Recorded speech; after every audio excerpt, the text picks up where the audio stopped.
welcome to our webinar. So I'm just going to start off having a little bit of a think about why we would like schools to do a little bit of tree planting. So I will share my screen.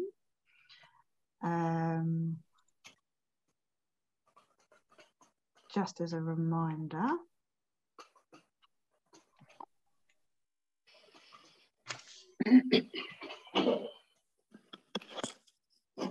Okay, so I think most of us are here because we already want to plant some trees and we know what they are, but some of us might be here on the basis of we need some reasons to take to maybe our senior management team at school or to share with our local communities about why we might need to get some more trees in the ground in our area.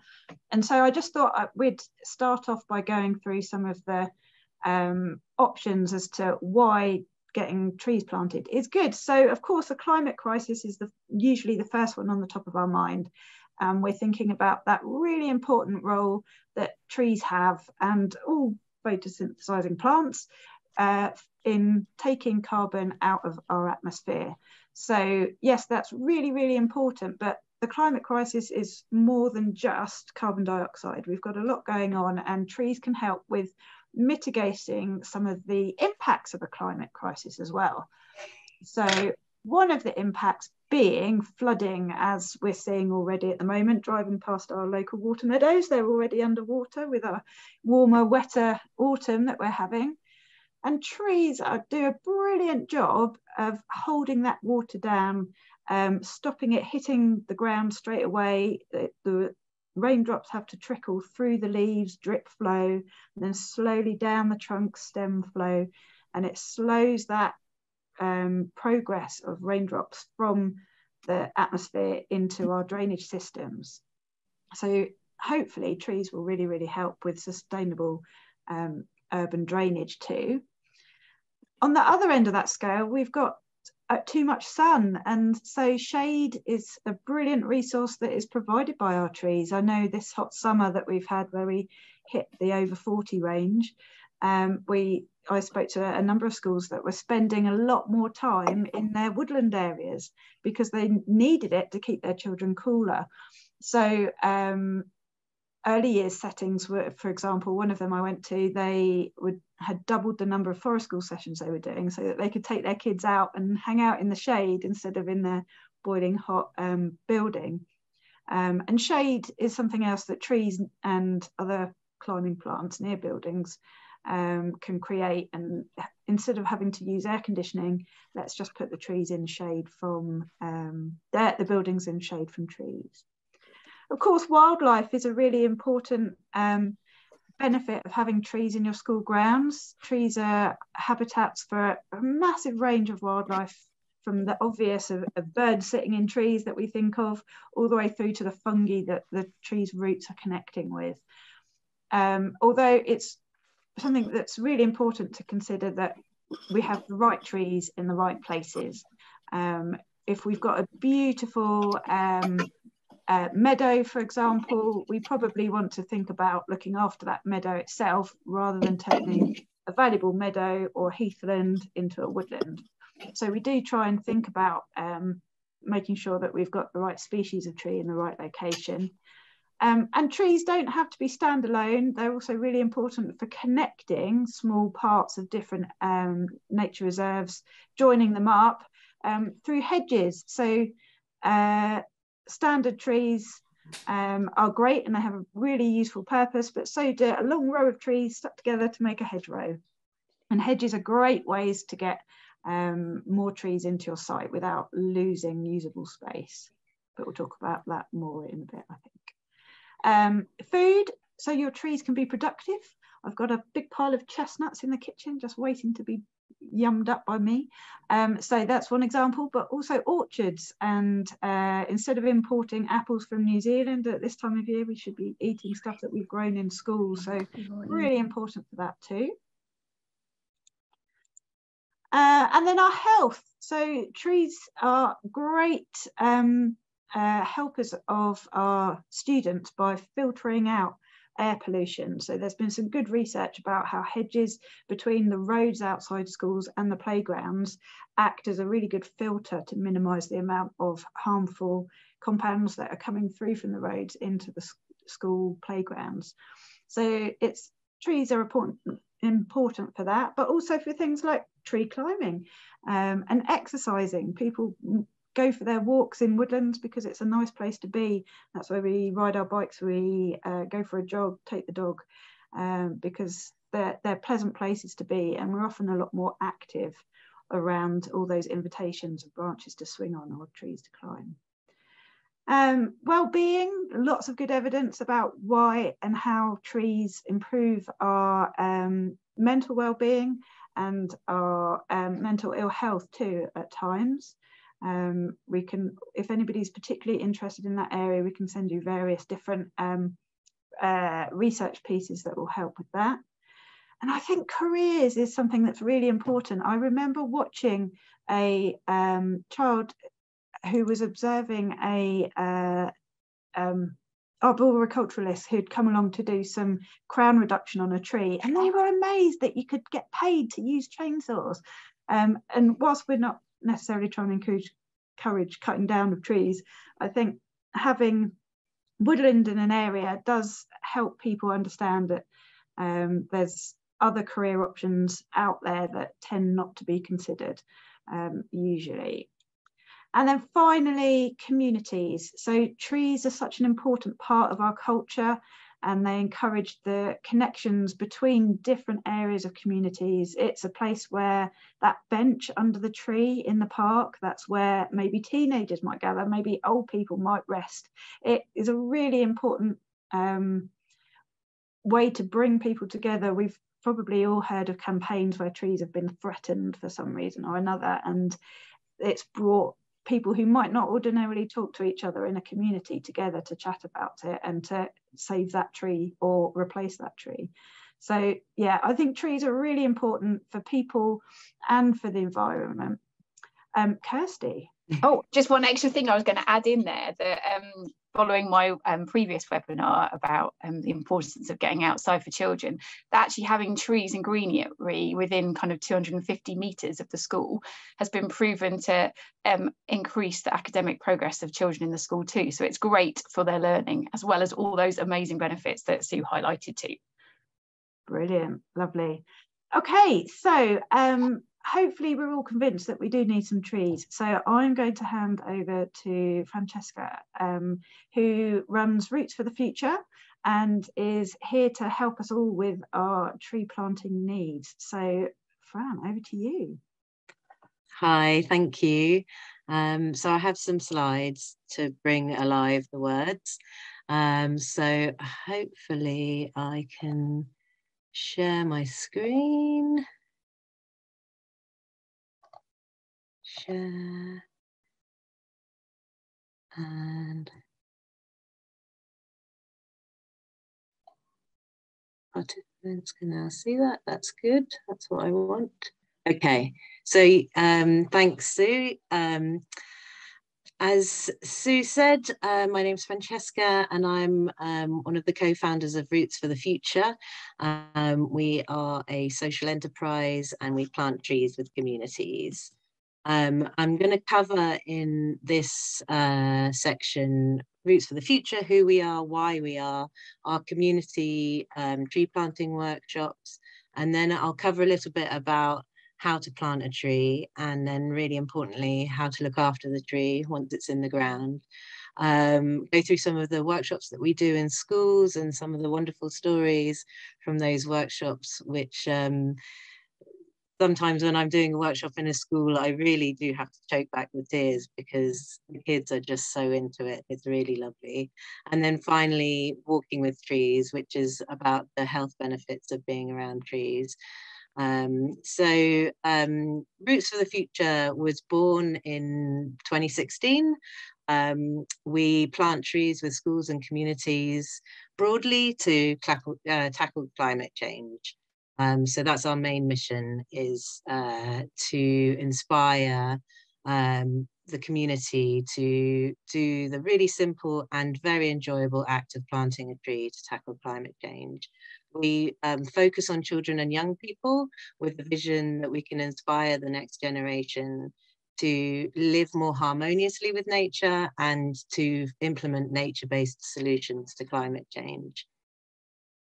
So our first ever workshop was, this was our pilot workshop in April 2016 with some brownies, and we did that at Berkeley House. We're Godalming based. We do most of our tree planting in Waverley Borough Council, in Waverley Borough, not in the actual council.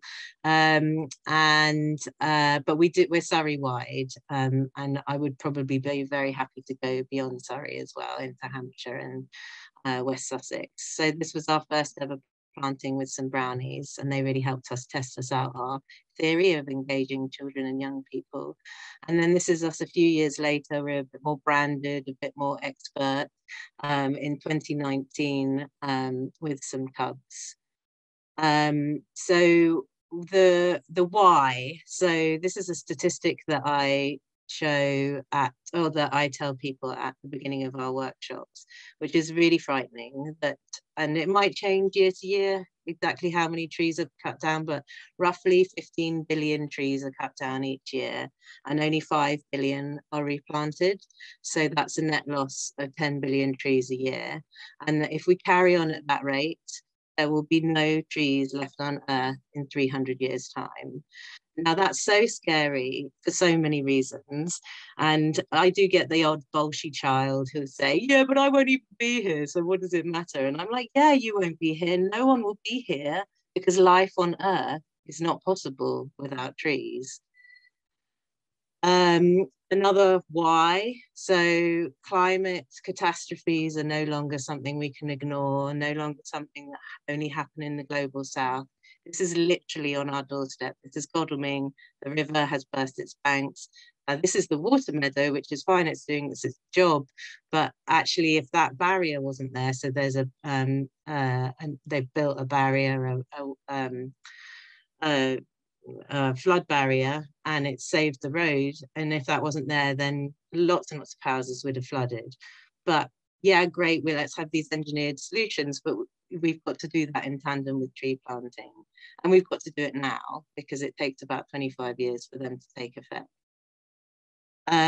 More reasons why, and Sue covered some of this. The trees store carbon, prevent soil erosion. So when you cut down trees on a hill, often you'll get a mudslide. Create natural playgrounds for children. They make us feel better. They trap pollution in their leaves and in their bark. They're beautiful.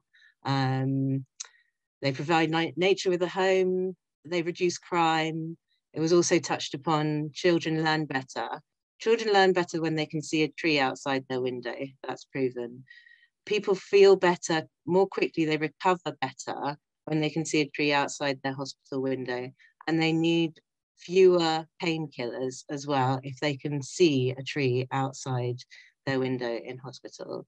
So we should literally have trees everywhere. So the effects of climate emergency are felt more disproportionately by the poorest and most vulnerable, and that's worldwide. Like the poorest countries, the most vulnerable communities in those poorest countries, they are threatened the most, and it obviously also threatens the lives of future generations. And that we can see that with the campaigners. There was a girl yesterday who was on the M25, and she was crying on the video that she made about it, saying, I have no future. She's in her early 20s. And she's maybe right. Maybe she doesn't have a future. So, so we endeavour to focus on the areas with the most need for trees, both socially and environmentally. So going into places where they need more trees, but also going to places where they might not ordinarily have the opportunity to plant trees and do something environmental. So we partner with local authorities to enable us to reach communities, social housing areas, and community groups that are in those areas of social housing. And this is an example of one of those community events where we planted at Oxford Ridge and Arons Hill predominantly Waverley owned houses, Waverley Borough Council houses, and another one in a housing association where we planted some trees in a southern housing association. So focusing on getting families out. Those are the trees that that event there, those are those same trees more recently. So that was an orchard that we planted in Northbourne in Godalming.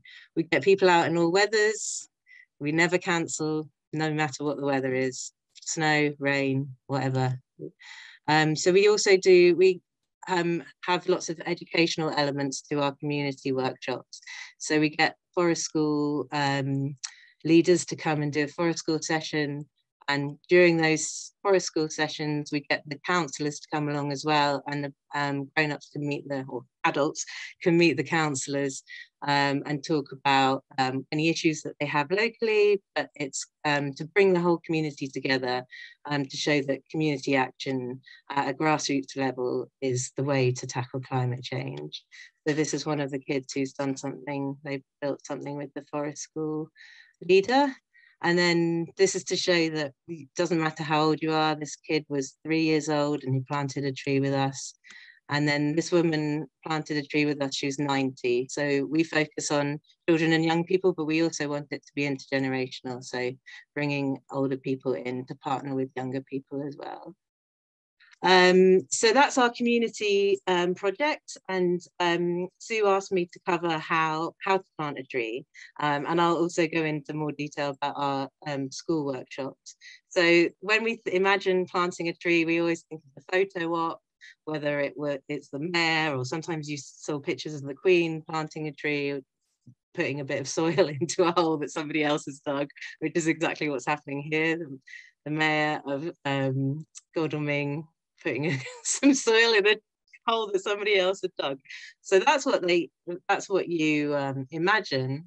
So if I do it, to get myself back on screen so that you can see me, what do I do? So I stop sharing.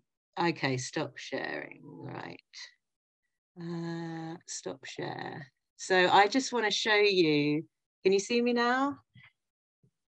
So that picture I had is what you kind of imagine when you're planting a tree, but in reality, this is what we plant. So it's tiny, weeny little sapling and nothing like what you just saw in that photograph.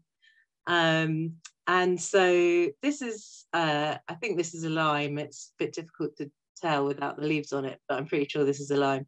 And this is a bit more straggly than what you would normally get because it's been in a pot, so its roots have grown out a bit, but I took it out of the pot for the purpose of this webinar.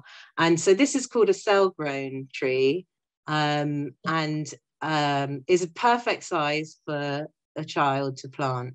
And it's really difficult to tell you how to plant a tree on a computer without literally having a spade and showing you how we do it. But I'll give you the basics, right? So this is the root ball that you can see here, the soil. A cell grown is grown in the soil, and that's how it arrives in its little soil packaging, so to speak. And what you want to do is dig a hole that is exactly the same depth as the height of the root ball. So you don't want it to be any deeper or any shallower. If it's too deep and the soil goes up the bark, little stem, then you essentially drown the bark in the soil around it. If it's too shallow and you expose the roots, then the roots dry out and the tree dies. So I always say to the children, it's so important that you do this exactly right, because if you don't, you've wasted the resources, you've wasted your time, but you've wasted the resources it takes to get the tree to this size, which is all the nutrients in the soil and the water it takes and the sunlight and all the rest of it. So so you dig your hole exactly the right size. We throw in a handful of compost just in case you don't know if the soil's great quality, just to give it a good start in life. And then you throw the soil back in and you pound it down, and you make sure there's no air pockets whatsoever, because the air pockets will store water, and then that too will rot the roots, basically drown parts of the roots. if you're planting in an area of lots of turf, the kids love this. You cut a square with your spade. So you take your spade and do 1, 2, 3, 4, and then you lever out the square of turf that you've cut, and it comes out in this lovely chunk like that, and you put it to the side, and they're like, oh wow, like that's magic or something. It's just effective digging essentially. And then when you put the tree back in, because you've kept that chunk next to you, you can tear it in half, the chunk of turf, and then put it next to, upside down, each side of the tree. So that is supposed to prevent the grass from growing back, because you don't really want the grass to grow back, because it then competes with the tree for the nutrients in the soil. Essentially, if you've got a field full of grass, the grass is going to grow anyway, but it is supposed to help the tree get a good start. And then I always say you should give it a tug, because if you haven't planted the tree really well, so it's really there's no air pockets, so you've compacted the soil down, once you give it a tug like this, it won't come out. But if I can quite easily just pull and it comes out of the soil, even just a little bit, I say start again, because there's no use, it won't survive. And that has really helped us with our survival rates, the tug test, and something I learned on YouTube, in fact. So that's a really good, effective way. You get a grown-up to come around, give it a tug, and if the kids' tree has come out really easily, then they have to do it again.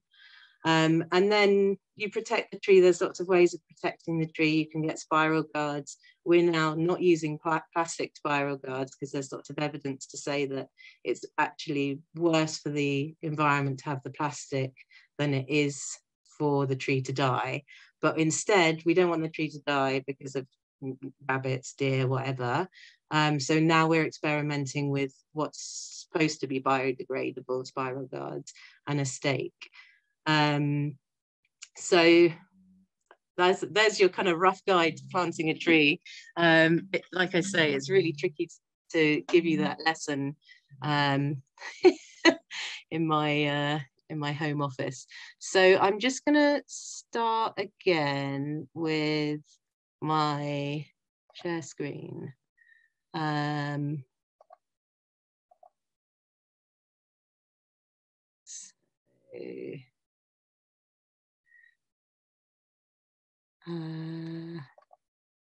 no, I don't want to do that. Sorry, let me this is probably going to take me to the beginning. How do I just go back to slideshow, and it should, because you clicked on the slide that you were on, it should go from there. But if it doesn't, just click through them. So press what, sorry? Slideshow, either at the top on the like toolbar, or the little icon at the bottom. So you can't see my slides right now? Yeah, we can. Oh, okay. But we can see like the layout. So you just need to go back to slideshow. So if you go oh, I can't see it because of my oh yeah, hold on, I need to get rid of this. Okay, yes, right. So from current slide, there we go. I couldn't see it because of my web thingy. Okay, so that was how to plant a tree, and then thanks. Oh, now it's not moving. Okay, aftercare, here we go. So the most important thing is watering in dry months. It's really hard with schools because you're away for Easter holidays and half terms, and then 6 weeks at summer holidays, and not every school has a caretaker. But it honestly, they will die. The way we've got these hot summers with no rain, if they don't get any water for weeks on end, they'll all die. So you need to put in a watering program, whether that is literally staff or volunteers, the community, basically doesn't matter who it is, just as long as somebody is watering them.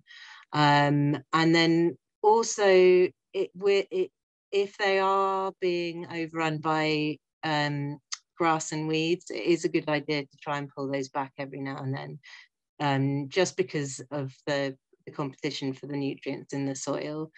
But the most important thing is watering in dry months. And actually what we're finding now, because the planting season is quite short, it's from like the end of October till the end of March, what we're finding is that whereas before you could plant in March and you could rely on the April rains, but they're not reliable at all. We hardly ever get wet Aprils anymore. So what I'm trying to do, and it's really hard because it's such a short window, is plant around now, because we get such wet winters. And so they'll get that lovely, lovely rush of rain. They'll be really moist. And then that will give them the best start, because if you plant in March and then you have a dry April and you think, oh, the rain will do it, it won't. And so, yeah, we just can't rely on the weather anymore. It's really sad. So then let's go back to happy stories. Let's talk about some of the workshops that we've done in schools. This is St. Edmund's. I'll just open up my notes for this bit. So St. Edmund's School in Godalming, and this was on the local, it's Lady Mead, I think. It's a local convent. Ladywell Convent. Yeah, Ladywell, that's it, Ladywell Convent. So they've got lots of land, and they invited the local school to come and plant with us. So we did a hedge, and as Sue has mentioned, hedges are great for loads of reasons.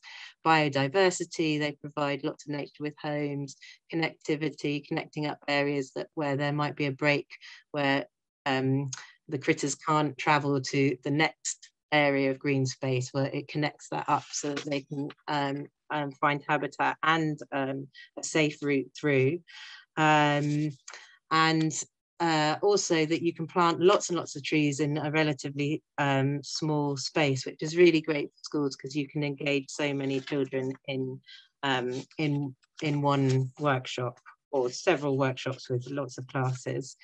And then this is Charterhouse. So year 9, these are the oldest kids that we've planted with. We were doing yearly workshops with them up until the pandemic. And that's the other end of the spectrum, where they've got lots of land and lots of money. So they can pay for their own workshops and trees. This is St. Mark's and All Saints School, which is in an area of social housing, and the trees were paid for by the landowner, which was a farm, and they also actually, because they've got a little like a trust or a charity wing of the farm, they paid for Roots for the Future's expenses as well. So that was great for the school. They could just literally turn up and do the tree planting, and that was part of National Tree Planting Week during the pandemic, actually, which was nice. We were finally able to do something with some schools. And then we got into the Surrey ad with that, Key Stage 2 pupils from St. Mark's and All Saints School, Godalming. So I find it quite easy to get something in the paper, in the Surrey ads. They always want content, so it's good for the paper, it's good for Roots for the Future, we get some exposure, it's good for the school, and it's good for the landowner, especially a project like this. So yeah, I think if it's a nice story, it's not too hard to get some press out of it. And then this was a really nice project with Godalming Junior School with their Eco Warriors. So they have their Eco Warrior team, and usually they're litter picking and stuff like that, and they were delighted to do something more exciting than litter picking, and they came and planted in a park. And so we got some press with that as well. And then Loseley Field School, this was a wonderful project. We got funding from Godalming Town Council. We planted 630 trees, mostly saplings, into hedgerows. They do lots of outdoor learning. They have an ecotherapist. They've got a high intake of special educational needs children. They even have a a special centre for the higher needs children. And the higher needs children we did an orchard with. And it was one of the most moving workshops I've ever done, because I was doing the demonstration, showing them how to plant a tree, and they were so quiet. I thought, I just look up and see if they're paying attention. I honestly thought that they'd all be going like this and looking around and not paying. They were all so focused and listening to every detail of what they had to do. And they were the best tree planters I think I've ever planted with. And it was just brilliant watching them. They did exactly what they were supposed to do when they went off to plant in their partners. It was so brilliant. And then I mentioned before a bit about the well-being stuff, so walking with trees. So Sue mentioned this before too, about emotional well-being. There's all the obvious stuff about being outside is good for our health. Green exercise is better than indoor exercise. But it's proven that actually trees emit an oil called phytoncide, which regulates a lot of our bodily functions. So it regulates our heart rate. If our heart rate is too high, it brings it down. It regulates our blood pressure, and that's both ways. So if you've got low blood pressure, being in amongst trees for a couple of hours will bring it back to normal levels, and the same with if it's too high, it will bring it down to normal levels. And then they make us feel better emotionally as well. So I'm training, don't know if anybody knows about forest bathing, but I'm training to become a forest bathing guide with the Forest Bathing Institute, and I'm halfway through my training. But in the meantime, I'm doing guided tree walks. So that's with the public, with in conjunction with Godalming Town Council. But it's also in schools as well. So this is something I did with Frimley, where they are lucky enough to have lots of mature trees on their grounds, but taking them around, showing them how to identify the trees, particularly tricky in the middle of winter, which is a really cool time to do it because they're really having to look hard. Learning about all the benefits of trees environmentally, for our health, for nature and wildlife. And then really encouraging them to hug the trees and touch the trees and really get in there. And so they were really up for it. They were really hugging the trees. And I don't know what it was about this day, because every class came out to do it. And at the beginning I was saying, now hug the tree, and they were getting in there and hugging the tree. But by the end, I don't know if the word had spread, oh, you get to hug a tree. But the kids, without me even inviting them, were running up to the tree and hugging and clinging onto the trees, because we were learning also about how we weren't allowed to hug our friends during lockdown, but hugging your local tree gives you a very similar effect as hugging your friend. It promotes all those love hormones, those happy hormones.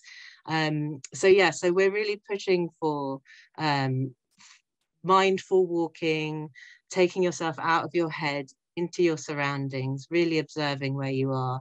So forest bathing is going into a woodland or a forest, ignore your mobile phone, walk as slowly as possible, breathing deeply and slowly, like really focusing on 5 breaths in, 5 breaths out, and then really feeling as well, opening your senses, looking at the colors, looking at the textures, the light, shade, the shadow, the dapple, listening to birdsong, the rustling leaves, the wind, really smell like get in there with the earth and really sniff it and smell it, and touch, feel those trees, prickles, and taste how different it feels, the air on your lips in a woodland. So yeah, so I'm really trying to connect up the health of us and the health of the planet, because I believe that if people understand what trees bring us, then they'll protect them more. So yeah, definitely we need to plant trees, but we need to protect the trees that we've got because they bring us so much. Any questions?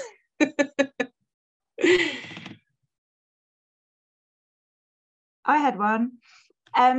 What would you say were the main differences between cell-grown and bare root trees? Yeah, so I prefer cell-grown. So they, so the tree that I showed you before, which is the one with the the soil around it is cell grown, they tend to be a bit smaller. They're much easier to dig the hole because the hole is much smaller.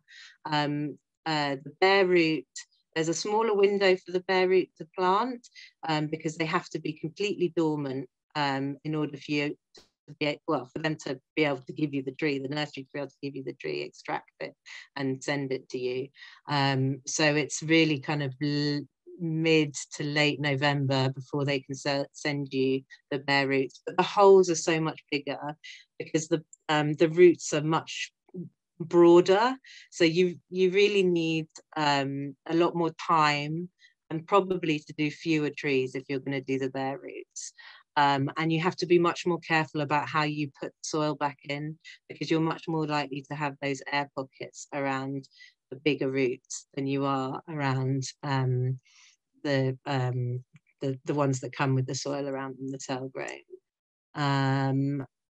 But you know, each to their own. That's just my preference because of the kids, but a lot of people prefer planting bare root. I think quite a few, the ones that come from the tree council are generally bare root. Are they? Yeah, so if you're applying for those, you need to get your head around how to plant them. Yeah. Okay, any other questions? Juliet? I noticed earlier that you packed the trees really close together and they were planted really close together. Is that normal with any tree? Or if you were planting, say, an oak sapling, would you give it a lot more space?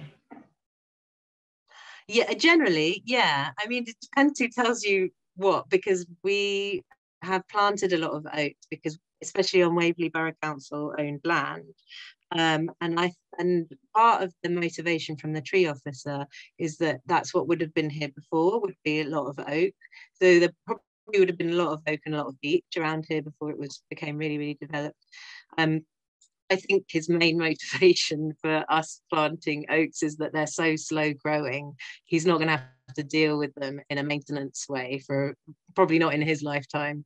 But his idea is pack them close together, because then the canopies will sort of join together, and then that will stop the grass growing underneath the canopies, and that will stop the competition for the nutrients in the soil, and then start to thin them over the years. So we did a project up at Oxford Ridge, Arran Till, where we packed them quite close together, and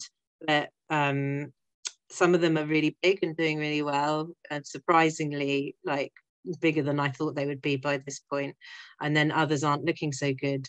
I personally do not have the heart to pull out a tree that a child has planted, so I don't like that method. I think if we're going to plant oaks, we need to find places where they're going to grow on their own and mature on their own, so that we don't have to uproot them. But if we can uproot them and then plant them somewhere else, that would be great. But it's really hard to move a tree, to relocate a tree without killing it.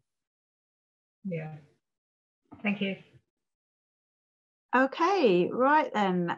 Perhaps what we'll do is save any of the next questions, if you have any, just pop them in the chat, and then we know we've got them ready to go, and then you won't forget them. And we'll move on to the fantastic Anna. So thank you so much, Francesca, for all of that input. That's really, really useful stuff, and just the job for what we need. And how can people get hold of you? Oh, look at that. Well done. It's right here. So you can get hold of me with my email, our website, rootsforthefuture.co.uk. It's probably best. We are also on Facebook, less so on Instagram and Twitter. Mostly Facebook and email is the best way. Brilliant. Yes, and she's highly recommended. I've seen a few of her projects output, and really, really good. So if you stop, I think I can stop you sharing. There we go. And what we'll do is we'll hand over to Anna from Children's Forest. So Anna, just whilst you introduce yourself and unmute yourself, I will load up your screen.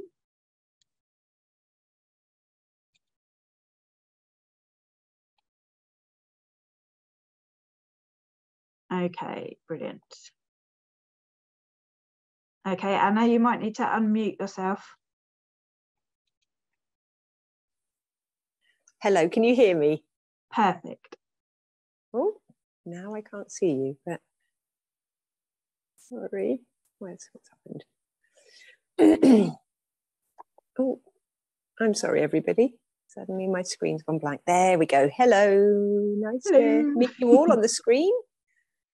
Thank you, Francesca. That was really inspiring. It's just really heartening to meet a fellow tree planting person in the world and hear what you're doing with the children and communities. Brilliant. And yeah, good to see the rest of you too. I don't know how many people are on the call, but so I am Anna. I'm part of the Children's Forest team. I'm in the office at the moment. I'm just going to swing around for a moment to if it works. It's not working. Oh, it's all frozen. Just to show you. Hello, everybody.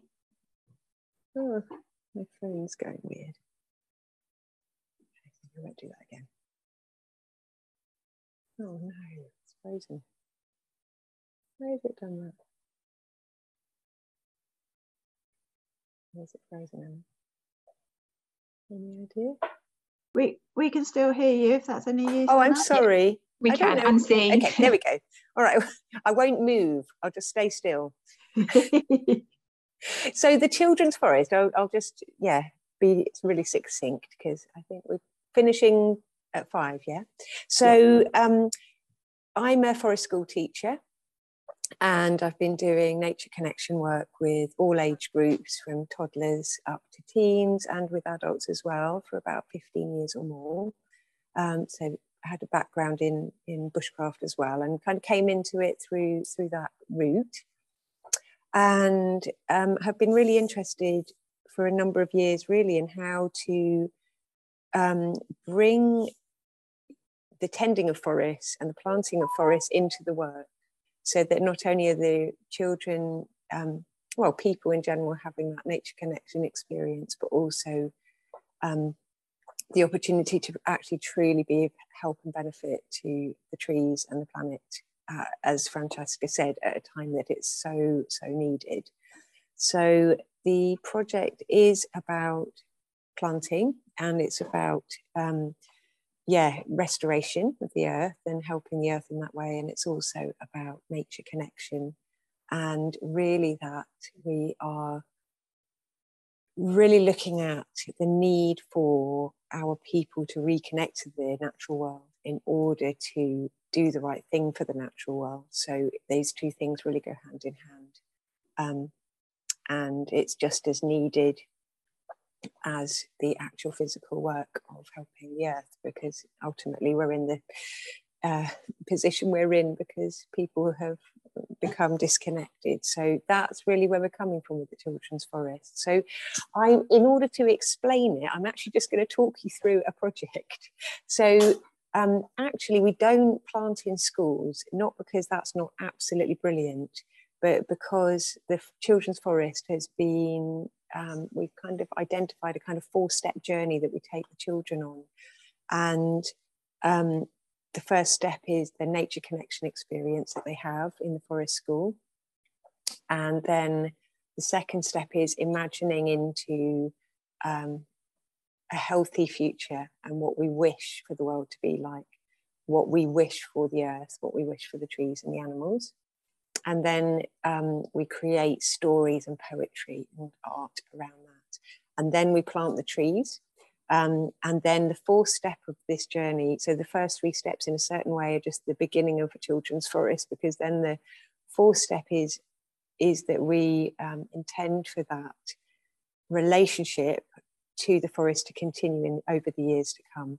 So we call it tending the Children's Forest. So the children and their communities then return to that place, hopefully 2 or 3 times a year at least, and come and look after the trees and mulch them and water them, and we build habitats for the animals to encourage wildlife and all of those things which are involving the caretaking of that forest ecosystem. So I will just talk you through a project we did in spring last year with the local primary school. So at the moment we've got 10 children's forests that have been planted in the UK. Most of them are based in East Sussex, which is where me and the team are based. And they've got one up in Cumbria. That was the very first project. And then we've got one in Cornwall, one in Devon, and one in Leamington Spa. And mostly they are planted, these forests are planted with schools. But we also have, within all of those 10, we've also got home educated group. We've got a community group, which is families.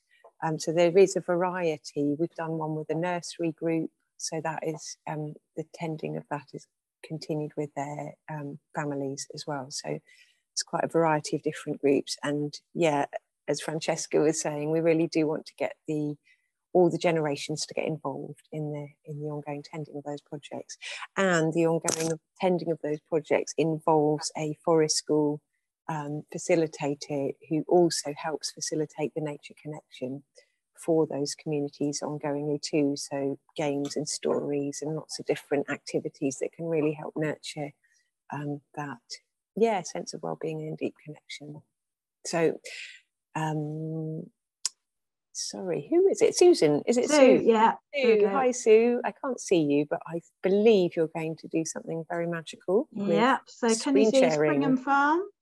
Sorry, I don't know about screen sharing yet. I will aspire to being more screen savvy. That's all right. Kirsty, can you see my screen? Is that worked?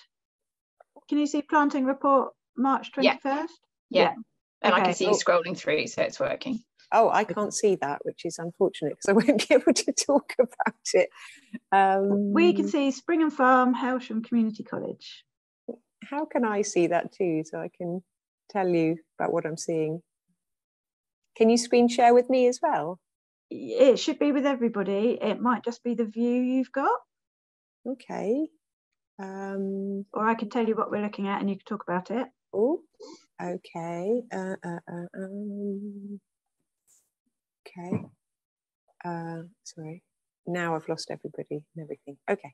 Okay. Tell me what you're looking at, and I will try to imagine it. We've got a slide that tells us we've got 60 children aged 4 to 5, and they're sitting around a lovely looking campfire. Okay, great. Okay, so this project. Oh, I've got it on my. Yeah, here we go. Okay, so with the local primary school, so with the Children's Forest, we are looking at connecting with landowners who are sympathetic to it and who want to host a children's forest, which is, a forest for the future generations. And so this particular farm was bought in trust by a philanthropist for ecological projects. So they heard about Children's Forest and invited us along, and we got in touch with the local school, which is within walking distance. And then you can see there on the first slide, we are gathering in a circle. We're probably at that moment singing a song about trees, judging by our arms being up in the air. So we do a lot of educational, we do a lot of singing, we do a lot of storytelling, we do a lot of games. It's a very embodied, fun experience for the children. We're here with 4 to 5 year old reception children. We're spending time on the first picture there. We are spending time in the forest. That is step 1. So you can see next to children, 60 children. We're having a fire, we're having stories, we're having time in the woods. So if you can see the amount of trees we planted. It's not a huge amount of trees for the amount of time we spend with the kids, but the emphasis is on connection and for it to feel really meaningful for the children. And so I'm just going to whiz down. So here, if you go down to forest approach, you will see the 4-step journey. Are you with me? Just checking. Yeah, so number 1, experiencing. Yeah. Okay, so you can see experiencing. So there they are. They're doing a little bird sit spot, listening to the birds singing. We're spending time looking at the mature trees in the woodlands, which is right next to where we're going to do some planting. So they get to actually experience a forest, which a lot of children have never been in a forest. It's unbelievable, but true. So how can we expect them to imagine a forest for the future when they don't really know what that is? So we spend time and with the mature trees and connect with the forest. And then moving on, the second step of the journey is in imagining. So we tell stories about, long ago and how people used to live, and of why we've forgotten and why the world's in the state it's in, and how we need more trees and how it could be in the future because of planting the trees and the air will be cleaner again. And so really hopeful stories. And we're aiming through that process of creativity and story to really embed for the children future generational thinking. So we're also really coming from the perspective that we've forgotten about future generational thinking in our education, in our culture. That's part of the, I hope part of the benefit that Children's Forest Approach can bring is to bring future generational thinking back in a very natural way. So then we move on to the planting. So by that time, they've imagined already the forest they're going to plant. We've made poems and art and all sorts of things. And then we do the planting. And as we plant the trees, the children plant their wishes for the earth and plant their wishes for how they hope that the earth will be. And we tell them the earth will hear their wishes and help the trees grow. And it's really beautiful. As you were saying, Francesca, some of those moments will just literally have tears pouring out your eyes because the things they say are so beautiful. So then we plant the trees, and then here they are planting their wishes in the ground. With the older children, we actually write the wishes on little birch bark scrolls and make it all kind of very special like that. With the younger ones, we just get them to hold their trees and make their wishes like that. So then when we come down to step 4, we gather, here we are, this is attending day in the summer. So we've been back actually to this forest with these children, with all of the groups now twice this year already. And the children come back and they look after the trees and do mulching, and we have forest school. So we do a lot of tending their nature connection as well as tending the trees. And that's a very important part of the approach. So we're really aware of the time. Sorry, I'm going to just go down. The poem, which if you get time to read it, is absolutely adorable. These are things where we get the children to imagine the forest and how they'd like it to be. And each child creates a line for the group poem. So this has been written by 4 to 5-year-olds, this poem. It will actually break your heart with the beauty of it. It's absolutely gorgeous. So that then becomes something that they can go back to school and make paintings about and all the rest of it. So I think just whizzing down to the bottom there, these quotes from the children, these are hilarious. How was the forest for you?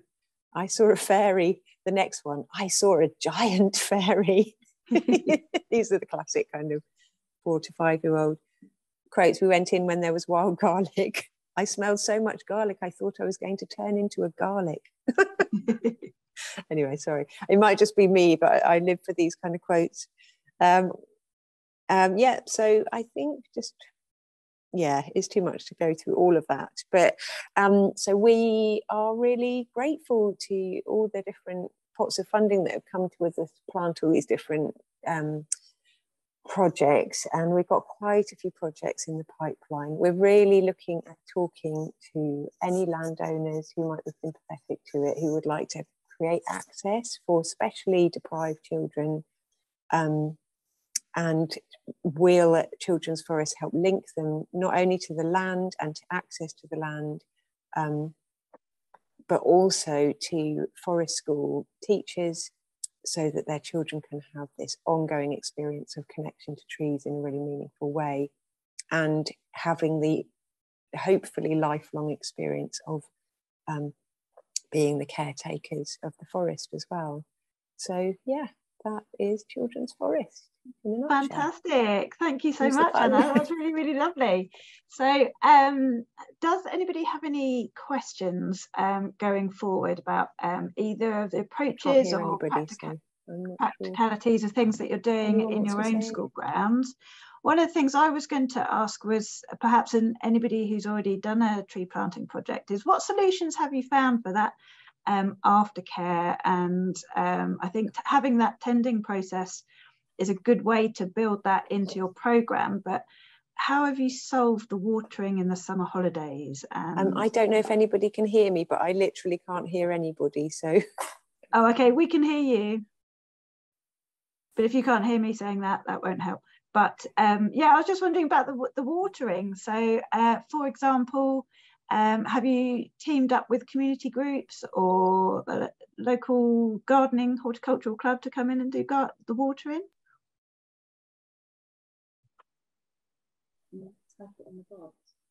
I think within the school context, it's tricky, and making those community connections is really, really useful. I know our local allotment to the next to the school that I work in, interested in coming and helping the children. So that might be something that we would think about when we've done some more tree planting. The little orchard that we put in, the way we managed that after we'd planted it was to have like a rota. So my eco warriors, as part of our green flag application, kind of put together their watering, and the classes took it in turns. And then we've had to think about where we can put water butts that are actually going to help us get near to the trees, because unfortunately our orchard is right at the end of the school field, as it would be. So when you're thinking about where to put your trees, that's a really big consideration as to where your water source is and how the children or whoever's watering them can actually get the water to them. Yeah, definitely. That's a really good point, Kirsty. Making sure that it's practical to do the aftercare and that tending afterwards is yeah, really important consideration. Another one that I was wondering a little bit about is what sources of trees have people used? So Anna, do you plant some of your own tree seeds? Yeah, so yes, our other kind of part of our project is called Forest from Seed. We actually have our own tree nursery where, as part of the Children's Forest, as part of our forest school, our ongoing forest schools, in the autumn, when the tree seeds are ripe, at they each have their different time, we gather the seeds with the children, and then we plant the seeds in pots, and then we look after them over the winter, and then we plant them out in the nursery with the kids in the spring. So actually this year, which is wonderful, loads of the trees that we've planted have come out of our own tree nursery that we've grown with the kids. And as well as those, so yeah, we're also mentoring forest school teachers in how to do forest from seed with their kids. So that's another part of our resources and project. But as well as that, we get our trees from Tree Appeal, and they very kindly said they will support our work. So we get, as long as we put our orders in on time, we receive trees from Tree Appeal. We just put in orders for whatever species that we need for our projects, and they send them to us. So yeah, that's how we've done it so far. And I think Tree Appeal are supported by external funders and corporates, which allows them to sort of get their trees going. But they will also do grants for schools, I think, don't they, through Tree Appeal, so you can fund your tree planting projects. Yeah, and they're a great organisation. Other sources of trees that I know schools that I've worked with have used before are the Woodland Trust, and they'll do copse packs and hedgerow packs. And the Tree Council, I believe, Orchard for Schools, the Tree Council are a good source of free trees for future plans as well. You might be a bit late on this year's tree planting season, but for planning next year's tree planting, they'll be just a job. And I'll pop that YouTube video that I've mentioned in the chat as well, which was by the Tree Council on, it was a seed planting and collecting masterclass. It goes on for a little bit, but actually there were some really top tips in there that I didn't know about stratification and how to prepare any seeds that you've collected.